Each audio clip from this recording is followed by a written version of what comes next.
Our first example is going to be to sketch the polynomial 2x to the third plus 7x squared plus 6x.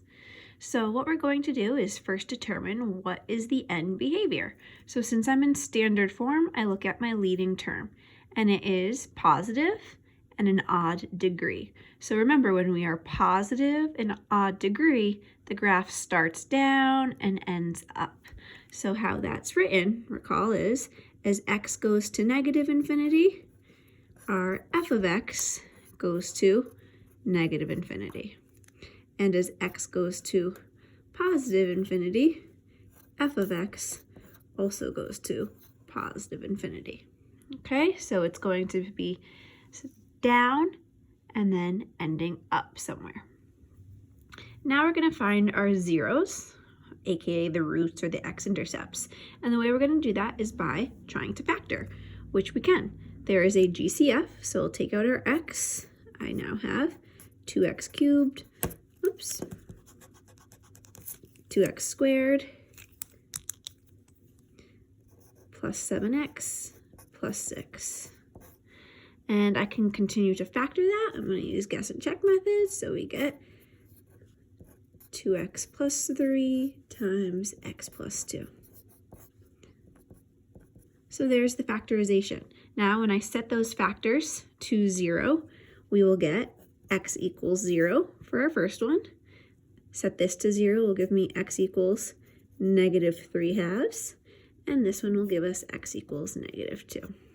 Okay, so my roots, I'm just going to go in order, are negative 2, negative 1.5 or negative 3 halves, and 0. Now let's talk about the multiplicity. So the multiplicity is the number of times the factor or root shows up. And if we look at all these factors, they all just have a power of 1. And you can see they all just show up once. So the multiplicity of 0 is 1. The multiplicity of negative 3 halves is 1. And the multiplicity of negative 2 is also 1. So when I'm talking about the multiplicity, in this case, since they all have a multiplicity of 1, I'm just going to write that.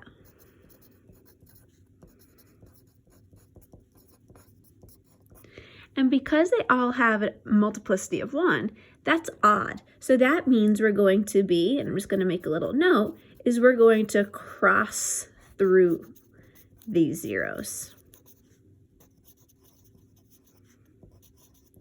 Okay?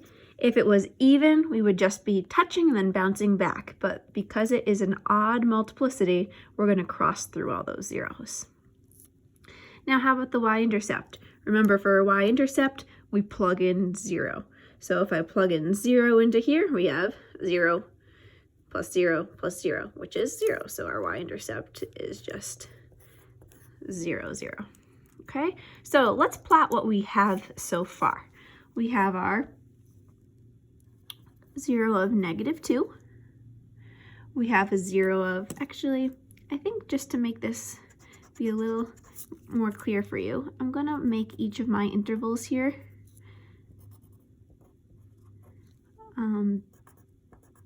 be 2 units long. Okay, and we'll do the same thing here. We'll call this one 1, 2, negative 1, negative 2. Okay, you can do your intervals however you want, but that way it's not too congested. So again, I'm going to plot my zeros of negative 2, negative 1.5, and then 0. Okay, and as I'm thinking about this, I know my end behavior, we said, is going to be down at negative infinity, and then it's going to end up somewhere at positive infinity. And I'm also going to cross through all these zeros. So I'm just going to make a very light sketch right now for you to quickly see what we're going to do, and then we'll make it a little bit more exact. So it starts by going down to negative infinity. I go through my first 0, and I'm actually going to go through it because it has an odd multiplicity. This is where we have to go check afterwards. Now, how do I go really high? Does it just bump up a little bit? We will fix that in a little bit. Then I'm going to come back down, and I'm going to go through it again because of that odd multiplicity. And how low does it go? We're not sure, but we're just going to sketch it. and then it's going to come back up and it's going to end up. So I know this is very light right now, but this is going to be the general gist of what our graph's going to be. Down, up is our end behavior, crossing through all three zeros. Now, what I want us to actually do is make a table so that we can estimate the relative max and min. Now, generally, that relative max and min, we can see here, we're going to have a relative max at this point because we knew we had to come up through here and come back down, which is going to create a maximum. That relative max is usually going to be right in the middle of these 2 points of my zeros. Same thing, we're going to come down and back up, so we're going to have a relative min at some point. And again, generally, that'll be right in the middle of these two. So let's make a little table of values just to have a few more points. Now, we know I'm going to start with that first zero of -2. We know at -2 it was 0. The next point I'm going to test, this was -1.5, so I'm going to test -1.75 because that's right in the middle of our 2 zeros. So I'm simply just going to plug that into the calculator. So plugging -1.75 into my calculator.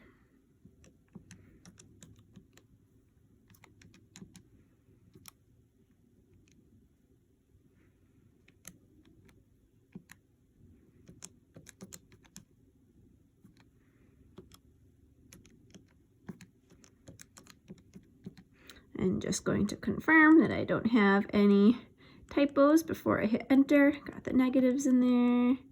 Okay. And that gives me 0.21875. So I'm going to approximate that to be about 0.22. Okay, so if I go back to my curve here, remember each block is 1, so this relative max is not going to be too high. We were pretty close, but we'll say about here at about 0.2. So now I know that relative max just comes up a bit. So we will darken that in now. Okay, now we come back through our 0. And like I said, I want to check somewhere in between -1.5 and 0. So I'm going to go with -0.75.